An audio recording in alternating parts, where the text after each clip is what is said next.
everybody. This is Jamie Austin. Welcome back to Real Estate of Mind, where we talk about real things, real investments, and we give you some real answers. And the whole purpose of the show is we try to debunk the myths of real estate, and we try to make it a little more palatable, a little more chewable, a little more munchable, all that good stuff. So people aren't so scared to make that first step into purchasing real estate. But there's a lot of components and a lot of elements that some people are just not aware of. This is why today's guest, Steven Klein with Greystone Insurance Agency, is here with us. Because believe it or not, insurance is a good thing to have, right, Steven? I think everyone should have some insurance, definitely. So, Steven, tell us a little bit about yourself and your company, and yeah. So, Greystone Insurance Agency is an independent insurance agency, and we're brokers. Okay. We work with dozens of insurance companies Okay. to help our clients get the right insurance for their needs. Okay, perfect. Our approach is educational. We want our clients to have the information that they need to get to make decisions about their own insurance, to make good decisions about their insurance. And when you say insurance, like this company has quite a bit of insurance. It could be anywhere from home insurance, auto insurance, life. Not like is it life? Yeah, life too. So yeah? we help people place coverage as individuals. So homeowners, renters, landlords, auto insurance. Great. That's what we're going to be focusing mostly on is owners, and landlords. Flood insurance, earthquake insurance, which is important in places that have earthquakes. And we do life insurance too. And what about fire? So it's a great question. Everyone says, oh, do I have fire on my insurance policy? Yeah. Fire is what we call a basic peril. It's on every insurance policy. Oh. Every homeowner's insurance policy is covered for fire. Really? Okay. That's good to know. Absolutely. Good to know. Yeah.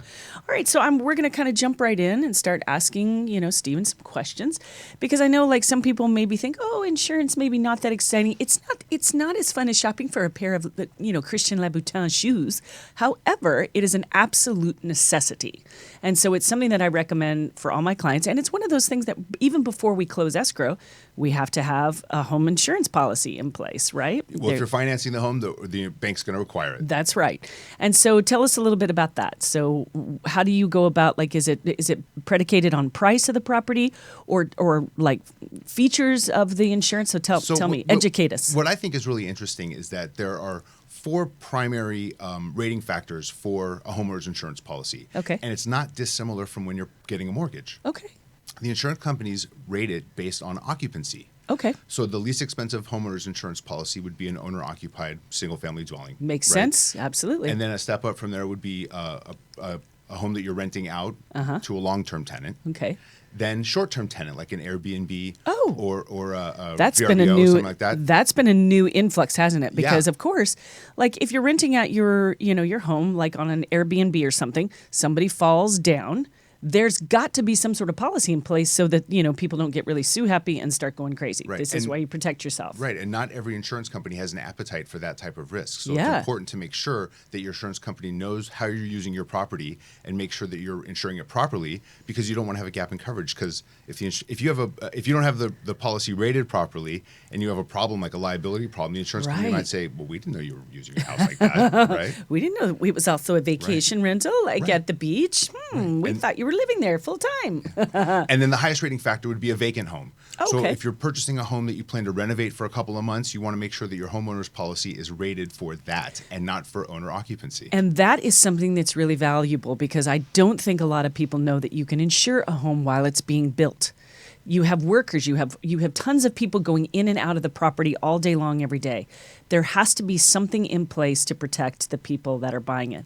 And there was even something that was interesting. I don't even think a lot of people knew. Like if you're selling a property, right, and the seller's not in the house. Let's say it's an investment property or whatever, but for that time that the property is even in escrow, they can get an insurance policy, which is really valuable to protect. Again, you've got a buyer going in and out there, doing inspections, doing all that kind of stuff. You want to make sure that no matter what the property is, there is some sort of insurance to protect yourself, correct? Absolutely. And here's what I think is so cool about insurance. If you break down insurance just to what it is at its core, it's a transfer of risk. right? Right. As we walk the earth, we all assume our own responsibility, our own risk. And I think that it's fascinating that for a minor fee, you can transfer all that risk to someone else, right? Your $1 million home. Sleep easier. Right? Yeah. I mean, so anytime you have an opportunity to transfer your risk to somebody, I say you do it. Yeah, I say you do it too. I think that makes a lot of sense. Right. So I don't think, I think a lot of viewers and even listeners potentially might not have known there's comprehensive policies that can go across the board. I'm assuming there's probably a little bit better rate if you bundle some of those things together. Oh, definitely. Most of the insurance companies that we work with offer bundled discounts. The more lines of coverage you have with them, the more bundled discounts you can receive. Absolutely. So our most common combination would be home, auto, umbrella. Okay, home, auto, umbrella. Yeah. That makes sense. You know what an umbrella policy does? Tell me. I know what an umbrella does when I wear it in the rain.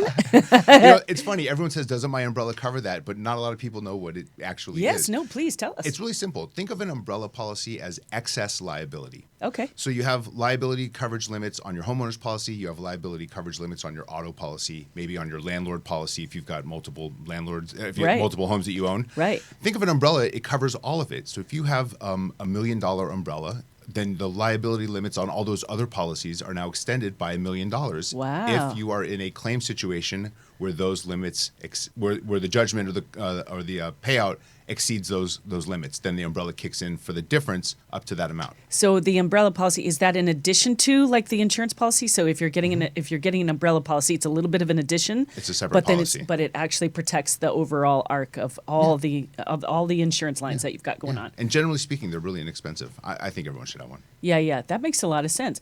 So what type of home insurance do people need when they're purchasing a home? Let's say, for instance, they're going to purchase a home, and it's going to be a home that they live in. Mm-hmm. So what kind of home insurance will they need? So it's just a regular homeowner's policy, and it's the type of policy, as I said that earlier, the lender will need. Lender will require it, and also it's the most reasonably priced one because the banks think no one's going to take care of that house better than the owner, That's or right. the tenant, That's which is probably true. Yeah, right? yeah. And so, again, we work with dozens of insurance companies.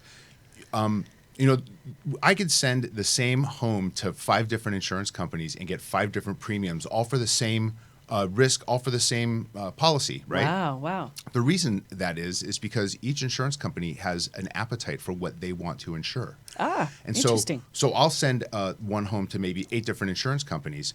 The one that is offering the lowest premium probably also has the best coverage. And what they're saying is, we really like everything about this place. We like where it's located. We like the people that are going to buy it and live in it. This one is optimal for us, and so we're not going to upcharge you for it. That's interesting. So that's the other thing that I think it's really valuable to know, that your company is a brokerage. Right. Because most people, if you go, let's say, to AAA or whatever, like that is one company.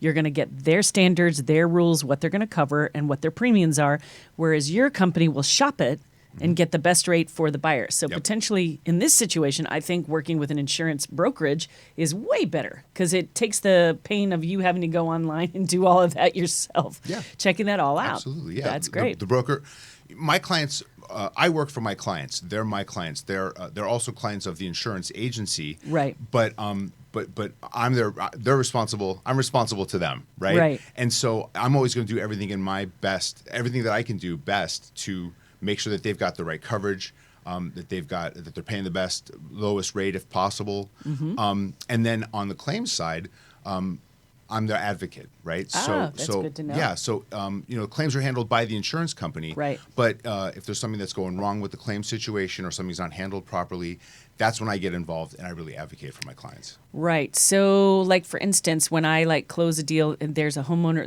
there's a buyer separate from the buyer's policy, like from a First American or whatever home warranty. So different from a home warranty. Oh yeah. Different from that because a home warranty is something that you buy, or that usually you negotiate for the seller to purchase a home warranty policy at the end of the transaction. Sorry. And what that is basically, let's say, and you can add for a little bit of additional coverage, but it's different because that just goes for the plumbing or the washer dryer breakdown. The home insurance is something separate. That's a different policy that lenders will require and that you have to have. And in the state of California, we have a lot of variables and a lot of variances. And sometimes it's are you in a high flood zone? And then what does that entail? So once an insurance company gets the location of the property. They assess whether you're in a high fire zone or whether you're in a flood zone. So there's extra insurance. So you have to be aware that sometimes if you purchase a property, in addition to the home policy, you may have extra insurance that I have to let my clients be aware of, like, oh my God, your property's located in a flood zone. So that's going to be a little extra that you're going to have to pay for, but you have to get it covered. Absolutely. You can't get a loan on it otherwise. Yeah, the bank will require it. They'll let you know if you need a flood policy, and of course, if you're like I said before, if you're financing it, you definitely have to have a homeowner's Definitely policy. have to have it. Yeah. So there could be additions to that we might not know about. And then with respect to fires and brush and things like that. Yes. It just becomes an eligibility issue. Different again. It's all about appetite. Different insurance companies have appetites for what they want to insure. Right. And so different. Are you familiar with Fireline Score? No. Fireline Score is an insurance industry metric that basically helps us determine an area's likeliness to burn, basically. Wow, okay. I believe the score goes from 0 to 30. 0 is optimal. Okay. And it used to be that homes that had Fireline scores under 10 or maybe a little bit lower than that would qualify for, admitted, great, preferred insurance. And now that California especially has been on fire for the last couple of years. Are you kidding? I bet Sonoma's right at 31. Right. Like it's been hit so much. It's tough. It's getting tougher. It's really tough. It's getting I tougher. know, like, even clients with the Malibu fires that we had, it was really crazy because you can pretty much always assume if you're on a hill, that's already a risk. The higher up you go, that's already a risk. So what are people doing that lost their homes? And I've had some people even people that live in Brentwood that were not up on the hill, but their insurance premium went up because they were less than a quarter of a mile from the hill. Yep. So we're finding those insurance premiums just skyrocket because our state has been hit with so much fire in the last few years. Yeah, and it's really crazy. Insurance companies' appetites are changing. What used to not be a high-risk area is now becoming a riskier area. Yeah. And so some of my clients are receiving non-renewal notices where they have to change insurance companies, things like that, or they're getting, their premiums are doubling. It's not uncommon.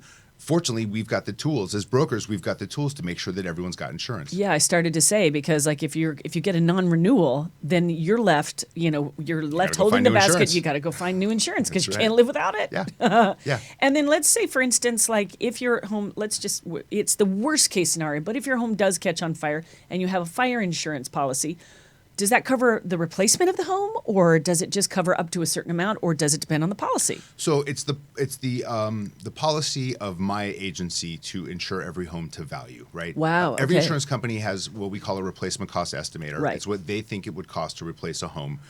Based on its characteristics. And fortunately, with new home purchases, we have tools like Trulia and Redfin and all these other places online where we can go and actually see 60 pictures of a house and know exactly what the house whether looks the like. condition is, whether it was updated or whether this was an original condition, because the replacement value of an original condition home is going to be very different from one that was just updated in 2018 or whatever. Right. Got it. Okay. And so we put all of those variables into this rater, and we have a very, very good idea of what it would cost to insure this home. And so we insure the home to value so that if there is some sort of widespread catastrophe or even a localized catastrophe, that the insured has enough money to rebuild. That's really great because, man, I have so many friends and even clients who've been personally hit by the fires here locally in Los Angeles. We're lucky that we haven't had a crazy amount, but even the Malibu and the ones in the valley that we get, I've lived in this city 23 years, and I remembered it was a fire every 4 to 5 years, maybe one that would last 3 days, 4 days. Yeah. And now in the last 3 years, it's been every year exponentially. It's just crazy. What I think is really interesting is years ago, when the Santa Ana wind conditions started, it just meant that it was windy. Now it sort of seems like when it's windy, there's going to be a fire. Yeah, it's really almost one after the other. Yeah. So that's when they start. Okay, the Santa Ana winds are coming. Everybody locked down, and even we saw Northern California even shut off power.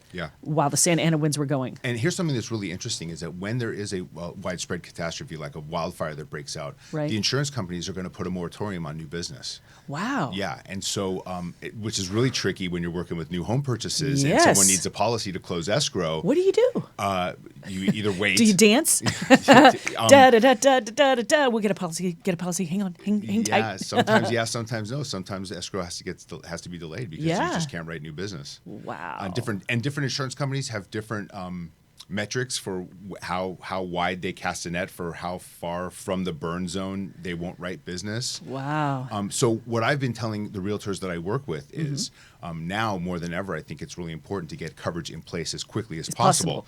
Because once you have a policy that's bound, the insurance company's on it. So like maybe not waiting to the end of the escrow, but like if you know you're going to purchase, I would probably say maybe not at the beginning because you want to do some inspections to know whether you're going to go through the transaction, right? But maybe after you find out that the appraisal, the loan and everything is going to go through and the deal, what I call right, when you lift contingencies, that's when you get the insurance policy. That makes a lot of sense. Yeah, and I think that it really is, it benefits realtors to be thinking about insurance for their clients, be an asset in that respect. Absolutely. You know, what we encourage the realtors that work with us is once you have a home that comes under contract, send us the address. We can at least let you know if it's insurable, give you a premium indication. And give our clients the idea of what they're going to have to pay for that and then policy. The next time you have a meeting with your client, you can say, I don't know if you've thought much about what it would cost to insure this home, but I have. Here's a bindable insurance quote. That's a very great idea, Steven. Yeah. It actually is. And that's one of the things that I do. I work with my clients and I do tell them like home insurance is something we're going to have. So let's think about it sooner rather than later. California, you know, it could get really dicey. Absolutely. In a minute. Yeah. Yeah, it really can. Yeah. And little did we know that there was so many natural disasters recently that are just coming on really strong. It doesn't seem to be getting any better. No, it doesn't. But climate change is not real. Right. No, it's real. It's real. We just don't have anything to do with it. That's right. It's somebody else's problem. It's Antarctica's problem right now. Right. But we're seeing a really big drastic change. And if you kind of just take a little bit, not to get on a soapbox or maybe even a box, but it's interesting to kind of like take a step back, and you're seeing areas all over the country. Like the Midwest getting floods that they never used to get floods, more fires where there's not supposed to be more fires, more snow and more like, it was funny. I was in Rhode Island not too long ago for a wedding and I had never even heard of a cyclone bomb, right? It's go on. Right? A cyclone bomb. Okay. Like what it is it's like, it's an offshore weather pattern that's like a cyclone, right? Cyclones start with water. Okay. But it moves over land a bit. So it's kind of it gets its strength from the offshore, from the water, but then it gets on land and it's like all of a sudden you have intense winds, crazy weather patterns, and not that I'm a meteorologist or anything, so if I got it totally wrong, maybe somebody can correct me, but it was fascinating. I was in my hotel and on the shore. I had never seen waves like boats crashing into each other. And they're like, oh, yes, we're in a cyclone bomb and it'll last for 2 days. And it wreaked havoc all up the eastern seaboard. Just totally wreaked havoc for like 72 hours. It was insane. It's crazy. Weather's getting very extreme. Right. Everywhere. And one of the questions that I get the most from my clients is, especially at renewal, why is my insurance going up? I didn't file any claims. I'm like, well, don't take it personally. This isn't really about you. Exactly. I think I heard a metric that last year, I guess at the end of 2017, when California had two huge wildfires, there was the Camp Fire and the Woolsey Fire. Combined, they say the insurance losses to those two fires were somewhere around $20 billion. Wow. With a B. Billion with a B. Right. And so the insurance companies, they have a duty to pay it out. To pay that out. Yep. But they want their money back. Absolutely. And so, and also keep in mind that it's all about risk, right? Right. And so as these more natural disasters start happening, that means that things are riskier, and the insurance companies have to rate for that. And they are absolutely they're gonna make it up somewhere. Yeah. So it's like you said, I think it's a good method to go to the client and say, no, it's not personal. If you just kind of take a look at what's happened, obviously with those two fires, even alone for $20 billion, they have to make it up somewhere. They're still a business. They still have to run. It's a business. It's a business. Yep, yeah, absolutely. Yeah, and they have to be healthy. That's exactly right. So let me see what happens. If you're an investor and you're buying rental properties, what type of insurance would you recommend and why? So it depends on what type of properties you're buying. Let's say it's a duplex or a fourplex that you're going to get long-term tenants in there. Yep, great. So you can actually get a homeowner's policy, a type of a homeowner's policy that's just landlord policy. Okay. But anything up to 4 doors is still written on what we call personal lines paper. Really? Yeah, okay. You don't have to get a commercial policy until you have a habitational risk with 5 doors and up. 5 doors and up, and that's the same in my business. As long as it's 1 to 4, it's considered residential, and then the second you get 5 or more, it's considered commercial. Yep. Right. Okay. Yeah, and so some insurance companies, depending on if one of those units would be owner occupied, some insurance companies will allow it it to be written as a homeowner's policy. Interesting. And others might require it to be just a landlord, what we call a dwelling fire policy. Okay. All right. But it's the coverage is very similar between both of those policies. Any homeowner's policy is pretty much the same, more or less. There's the property coverage and the liability coverage. Okay. And then within the property coverage, there's different lines of coverage: dwelling, other structures, personal property, and loss of use, which are all very important lines. Right. And then liability, when you're a landlord, I think takes on a different, there's another aspect to it, because now that you've got tenants, you could be accused of things like malicious eviction or invasion of privacy, things like that. And so there's endorsements that we can add on to a policy to protect landlords from those situations. And that's great. And it's interesting, even with clients, like I think some people, when they go, renters usually in California don't think about a renter's insurance policy, but they should definitely have it. Yeah. Yeah. I don't know. They're super, super cheap. They are. They're like $100 a year affordable. Or something. And here, in my opinion, it's about $200 a year, depending on how much stuff you have. Really, That's right. You're really just protecting your personal property, your loss of use if you're forced from the unit as a result of a covered loss and you have to go live somewhere else. Exactly. But more importantly, it's the liability. Absolutely. People don't think about their liability. We all have liability coverage on our auto policy. You have a dog in your apartment and you get a package delivered and your dog bites somebody. And it's like, what? Here's a claims example that I give that seems to resonate with people a lot as far as liability goes. Let's say you are having lunch in an outdoor cafe and you put your bag down next to you, and the waiter or the waitress doesn't see it. They trip over it. Their tray goes flying and someone gets injured. Okay. If the injured party wants to make you responsible for their injuries, your homeowner's policy or your renter's policy would respond to that. Are you kidding me? Like, even if I'm at a cafe not even in my place? No. So that's the thing. A lot of people think that their the liability on their homeowner's policy just covers them in case someone slips and falls around the house. Yeah.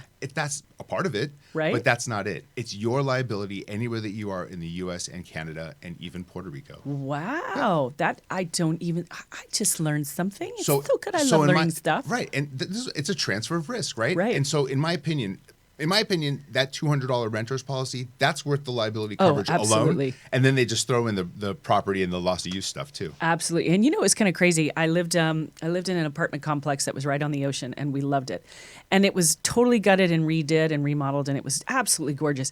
But they were still working out the kinks with the electrics. So every now and then the electricity would just go off for the whole building. And we had a refrigerator full of food.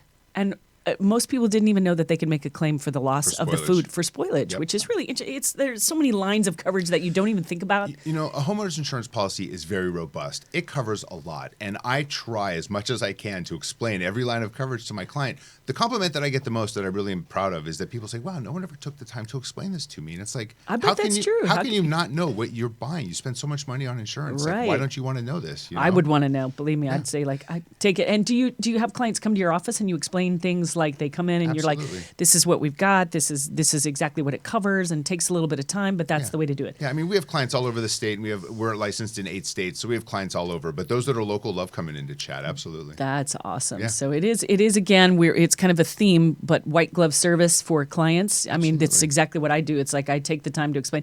I won't even let a client sign any contract or any documentation without me explaining it.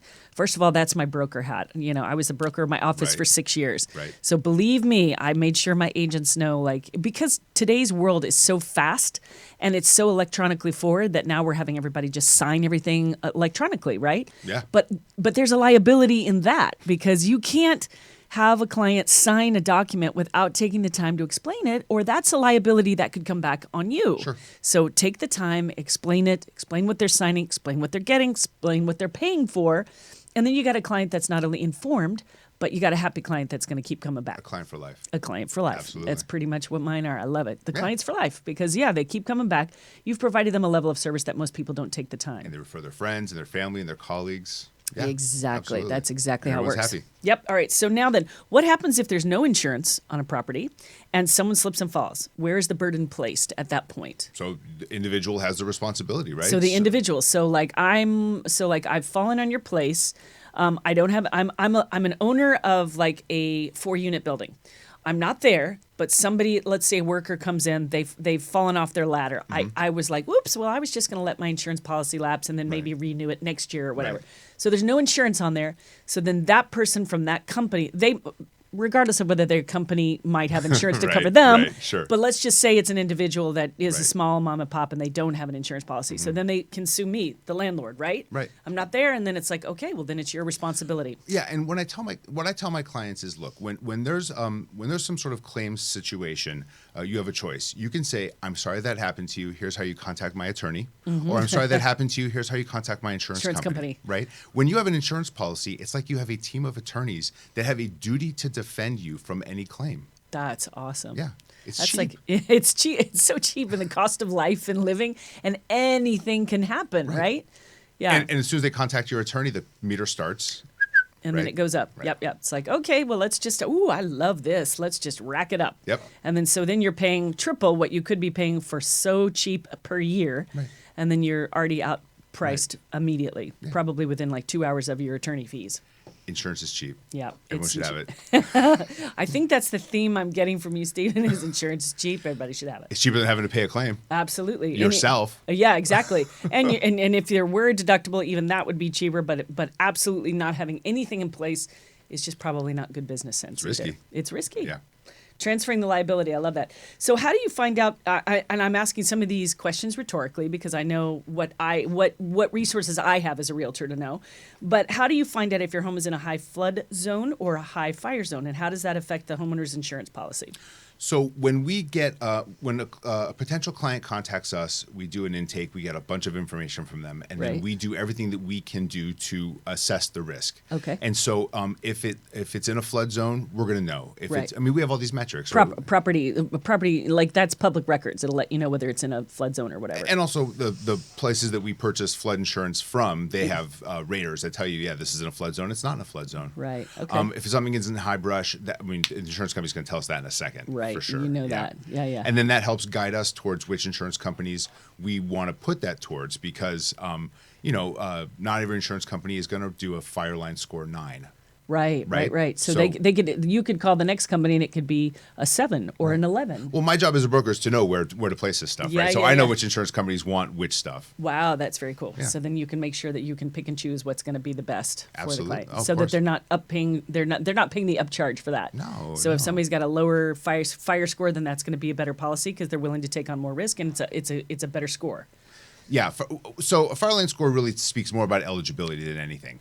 It's, the insurance companies say, okay, we'll take up to a 3, we'll take up to a 6, we'll take Okay. up to a 9, et cetera, et cetera. So They'll give when you I see that. that number, then I go, okay, we got to take it over here, we got to take it over there. Then you'll know where to shop it. Yeah, exactly. That makes sense. That's very cool. Now, I'm fascinated by fires here only because it's hit us so locally and so hard. Do you find that there's just somewhere they're just not going to insure, or is it just so expensive? And if so, what have you seen kind of the increase in price? Like, is it an extra $1,000 a year, an extra? It's really hard to say. I mean, every home is different, and there's so Yeah. many factors that go into what a rating is. Right. But fortunately, the state of California makes it so that every home is insurable. Okay. So if you can't get insurance from an admitted or a non-admitted insurance company, then you would just go to California Fair Plan, which is the Really? state fund. Yes. Didn't know that. California Fair Plan is, and it's not cheap. I mean, this Right. is sort of last ditch It's the insurance. last ditch insurance, but it's available. And so California Fair Plan covers some of the perils that are covered on a traditional homeowner's insurance policy. Okay. Just to take a step back, what we're insuring when we have a homeowner's insurance policy are perils. okay. They're just covered causes of loss. And there's a list of perils that are what we call named perils that most insurance policies will protect someone from. Okay. And it's very robust. And 90% of the policies that we write, I would say, are probably named peril policies. Okay. There are also open peril policies where, as it suggests, I'm going to go, huh? any peril is covered except something that is expressly excluded by the policy. Okay. And those exclusions are things that I think a reasonable person would expect to Like- be excluded, like like- acts of war, acts of God, Got it. Okay. negligence, wear and tear, Okay. intentional destruction of your own property. Right. Like making it into a meth lab. Right. Okay. Meth lab's definitely not. Not Usually, covered? Is that not covered? Usually not covered. I don't know, there might be coverage. Who knows? Who knows? But the state of so when you have a fair plan policy, it covers a few of those perils. Okay. And then what I do for my clients that are with fair plan is that we'll put a complementing policy with it called a differences in condition policy. Okay. That picks up some of the other perils and also picks up liability because there's no Oh, liability on the Fair Plan policy. When you have those two policies together, you're really mimicking very much what a regular homeowners insurance policy should look like. Wow, so you can actually piecemeal. You're going to pay for it. It's definitely going to be more expensive. But I didn't even know that California had a California Fair Plan. So they guarantee no matter what, if you're purchasing a property in the state of California, that you will get insurance. It's insurable. I think there's even myself included. Because there's been so many non-renewable policies out there. Yeah. I'm pretty sure that I'm not the only one that was kind of thinking, wow, are we going to get into such natural disasters to where we're not going to be able to get insurance? By the way, let me back up. Yeah. I've never seen a home that wasn't insurable by the California Fair Plan. I don't know if they insure every single home, right? But I haven't seen one yet. And we've done lots and lots of now, houses. And that's if you're financing, the bank is going to require. But what if somebody's doing all cash? I get a lot of those. I mean, there's a lot of all cash purchases. And you still need the insurance. If you're smart, you're going to get that because you want to transfer any liability. Yes. But for somebody who's not as educated, who might or has been in the house for, let's say, over 35 years, they own the house outright, so there is no mortgage on it. There is none of that. All the more reason to have an insurance policy because if there's a total loss, someone can help you rebuild. That's right. And you're not just selling for land. Exactly. Although land in California is looking pretty good these days. It's looking pretty good these days. but it's even more valuable when there's a structure on it. That's exactly right. And that's what you want to make sure you can actually cover. So then I would say, that's really important. So yes, if you're definitely getting financing, you're going to have the home insurance policy. That is a given. You cannot close without it. That's what the mortgage, the lender is going to be looking at. But at the same time, if you do own your house or if you're a landlord, whether or not you own it or you're renting it out or whatever. So we'll get to the Airbnbs and the VRBOs in just in a minute.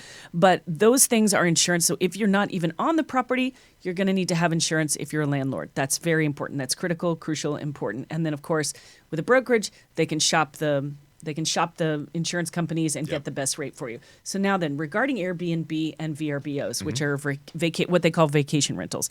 So how does that work? Because that's been relatively a new industry that's really just been around for like the last, 5, 6, 10, how long has it been now? 5, 6, 10. 5, 6, 10, something like that. It was now really prevalent. Sure. And of course the city's kind of cracking down because they're thinking it's taking away from their hotel business and whatever. And maybe it is a little bit. But I think if you own your own home, my feeling is you should be able to do whatever you want with your home. I have 2 young kids. When we travel, I don't want to share a hotel room with them. Right.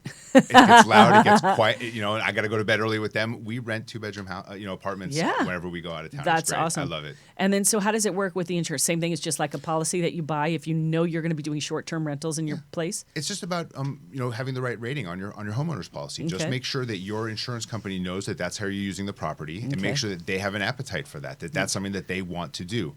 I work with probably 4 or 5 different insurance companies now that actively will readily accept a home that's being used as a short-term rental. Okay, and what's interesting, so let's say, because I know that probably some people may purchase a home and they may think they're just going to live in their home and it's just going to be them. And then they make that change where, you know what? My husband got a job or we want to travel more, so we're actually not going to be around in the house as much as we thought we were. So then that would be then the moment that then you contact the insurance company and say there's been a change in the need in the policy and we want to make sure we're covered while we're out of town. So then if it is our primary residence, but we are going to Airbnb it out or whatever, then we want to make sure we have that coverage in addition. Or even if you know in advance, maybe you're going to live there 3 months a year and rent it out 8 months a year. Right. You want to make sure that it's rated properly and you want to rate for the highest rating factor, right? So you have a homeowner's policy that allows for the short-term rental exposure. If you're living there, that's fine. They don't care. They're charging you for it anyway, right? Right, exactly. Yeah, so you're covered. Okay, and what, and I think we already covered this. I was so ahead of myself. With fires becoming more rampant in California, what do you see as a trend in insurability? It's just more expensive. It's more expensive, and it's a tighter market. There's fewer insurers that are available to insure a specific area, right? If you pick out Malibu, for example, 15, 20 years ago, there were a lot more insurance companies that were insuring in Malibu than there are now. Right, fantastic. Well, I think we have a caller, so let's see if we have a caller for you. So let's check it in. Hi, this is Jamie Austin with Real Estate of Mind, and who do I have on the phone with me now? Hello? Hey there. Hey, how are you? Who am I speaking with? I'm good. This is Michael. Hi, Michael. How are you? Welcome to the show today. We have Steven Klein, who's with a Greystone Insurance Agency, and we're talking about lots of insurance things. So do you have a question for me or for Steven? Awesome. No, absolutely. So I was wondering, with all the recent fires and living in California with the potential of earthquakes and landslides, when people actually have to, execute their insurance, what are they generally surprised by? That things that aren't covered, and then as a consumer, how can I avoid that? That's a great question. That's a Steven question for sure. Thanks for the question. It's a really good one. So as far as surprises, I think a lot of people might have a misinterpretation or misunderstanding of what the claims process is.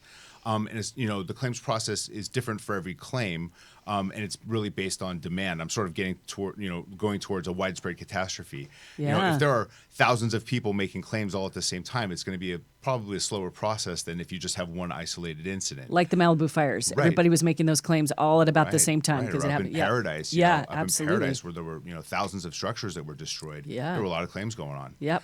As far as surprises in coverage and things like that, I think it's just important to have an understanding of what your policy is. Everything, an insurance policy is a legal contract. Everything that's covered and is covered and sometimes not covered is in that policy. And while no one wants to sit down and read 100 pages, I do. Tells me what kind of personality type you are. Right. Well, it's your business. It's right. my business, right? But I do my absolute best to make sure that my clients really understand what the policy covers and what it doesn't cover. And I also advise my clients when they think that they're in a claim situation, call me and let's talk about it, because it doesn't always make sense to file every claim, especially because claims will most likely affect premium. It will also could affect eligibility. And so, it doesn't always make sense. Some people, it's funny you mentioned home warranties earlier. Yeah. I often talk to my clients about the difference between a warranty and an insurance policy, because you don't want to treat your insurance policy like a warranty. Where you're calling different. Yes, and if you call them a lot or whatever, your premiums can go up. So you don't want to necessarily make a claim unless it makes sense. Right. Yeah. Right. Yeah. Okay.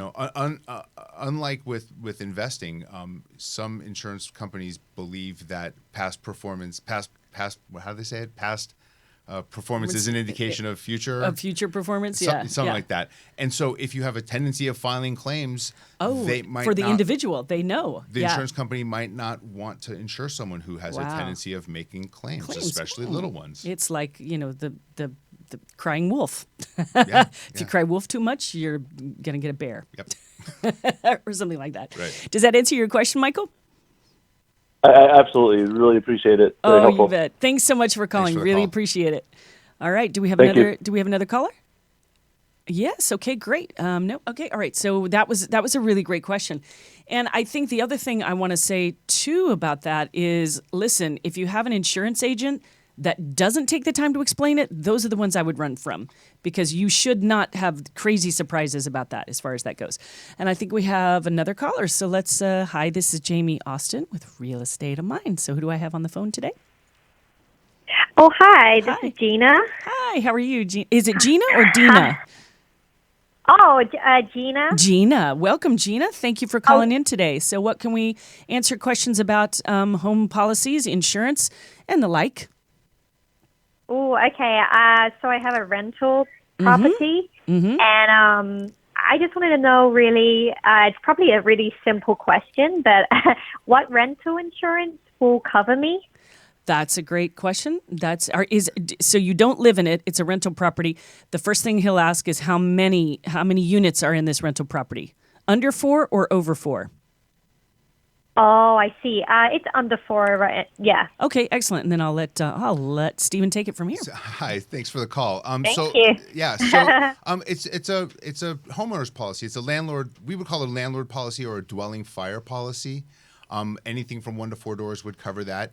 And it's going to include coverage for the dwelling, and also for detached structures around the property. Like a garage, a storage unit. A detached garage, fences, swimming pool, gazebo, pergola, things like that. Yeah. Then if you have any personal property in the unit or in the units, so appliances typically, we would cover that. And then your loss of income. If there is a covered claim and your tenants can't live there anymore, you can actually have your income replaced by the insurance policy while you're rebuilding. That's great, because I don't know. So if there was, for instance, a fire on the property that was of no fault of the tenants or anything like that, but there had to be a claim made for that, then if they could report the income, the rental that you were getting from each of those units, and then get reimbursed for that. Yep. And also, I would highly recommend that you highly suggest to your tenants that they all have renters policies. Yes. I don't know if you heard that, but if Oh, that's a good one. yeah, no, if you're the landlord, in fact, even when I don't really do a lot of rentals, but sometimes I do, and if I do, it's a no-brainer. I tell the landlord, you do not take a tenant and you require an acceptance of the application because they have to have renter's insurance or they're just not going to get the unit. So it's like that's something Smart. that I can demand on my end for my client because you want your clients protected and you also want you want the renter protected as well. So it's double insurance, but that's the way to go about it. So everybody's protected. Does that answer your question? Oh, yeah. You've been really, really helpful. Oh, so good. thank you. Oh, no, it's our pleasure. We love to be helpful. And, for some people that might think, insurance might be sort of a dry topic. I don't think it's really that dry. I think it's really valuable. And most people, we're discovering just how broad it actually is and how much it covers and how much you really do need it. Because I don't know about you, but if anybody makes a claim and you don't have insurance, you have already lost. You've already lost the deal right there. Yeah. Well, Gina, thank you so much for calling in. We appreciate it. Take care and have a great rest of your day. Guys. Thank you. You Bye. bet. No problem. Thank you. So that's a really great question. Renter's insurance required, and then the other owners, landlord policies, whatever. After you get above 5, it's a commercial policy, and you just have companies that do commercial. Yeah, Okay, absolutely. got it. And also, if you are accumulating properties, if you're an investor and you've Right. got lots and lots, even if you have many single-family residences, Right. you can put them on a commercial policy and just schedule each. So even if it's a single-family home, right, which would not qualify as a commercial deal, but if you have 30 of them, then that's over 4, and then you can have an umbrella policy, or you could put them all under, or separate policies for them, but they're all covered. So you could have separate policies for each, or it might make sense to put them all on one policy and schedule them each on the policy. It might be more efficient or more effective to do it that way. That makes sense. sense. You might get better coverage limits, and you might get lower premiums too. Okay, all right, that makes So really we'll good do sense. the work. We'll figure out which makes more sense. There you go, and how we're going to save you money and be like customer oriented, Yep. which I love. We actually just answered that. I had a renter's question. Thank you. I'm still good. I'm ahead of myself. I love it. If you own a business, what do you see the biggest threats to the owners of the company? General liability. There was something that was in your company that I read, cyber liability. Can you touch a little bit on that? Yeah, so many businesses are online right now, and we're all vulnerable. We all have threats to our systems. Cyber liability protects a business from any of those threats. So if someone hacks into your system and steals information, or just puts you down for a while because you need time to get everything back up, there's insurance protection for that. That's interesting. So that's definitely been a new industry that's kind of come up recently. Most businesses have general liability insurance, and those that have property in their business would also have what we call a BOP, a business owner's policy, which matches general liability with property protection, and you get a lot of other things with that. Okay. Workers' comp is mandated by the state of California. Absolutely. So if you have employees, you have to have a workers' comp That's policy. Right. If you are producing products, or if you have a product that's out there, you'd want to make sure that your product liability is covered. Okay. Cyber. Wow, that's a whole new commercial insurance is fascinating. I mean, there's so many variables that go into it. There's so many different kinds of businesses. Yeah. Greystone Insurance Agency is industry agnostic. When it comes to commercial industry agnostic. Yeah, we have clients from Main Street to Wall Street, is what we say. Yeah, that's awesome. And we that's insure great. all kinds of stuff. No, that's great. And you pretty much have to have it. You can start to see the value because you wouldn't think. So, like, it's easy if you look at a business and you go, they have a product that they have to move to locations to get it done. So there's that. But then you're right. There are businesses that they're just online, and then they're operating, they're exchanging money, they're doing all that stuff, but they don't necessarily have a place, but they need to be protected as well. Or even if you're not transacting online, but a company, just a mom and pop shop, they've got systems. They're connected to the internet. If you're connected to the internet, you might have a cyber liability exposure. Yeah. Wow, that's fascinating. Yeah. That's interesting. And if you were to give advice on what to cover for the first-time homeowner, what would that be? Is it just a basic homeowner policy? Would you recommend anything in addition that you kind of feel like is important, or is it just based on a case-by-case? So a lot of our clients are first-time homeowners, and that's my favorite kind of client, to be honest, because they seem to be very advisable. They want to learn about insurance. They're teachable. Very much so, and they're great. They're lovely to deal with. My advice to a first-time homeowner would be select a broker that you like, that you trust, and let them do all the work for you. Right. They're going to shop it. They're going to find you the best coverage. If there's bundling opportunities, any discount opportunities are available. Just make sure that this is someone that you really want to work with, because they're going to work hard for you, and they're going to make it as easy for you as they can. They're going to make it as educational for you as they can.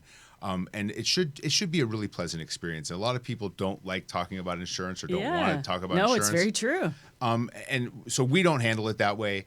So my advice to a first-time homeowner would be advisable. And also interview, right? Sure. It's just like when you're picking a real estate agent, it's like I have no problem with people interviewing other real estate agents, but you can kind of get a sense for like if that person is going to handhold you and make sure that you're going to walk you through the process and make sure you're educated.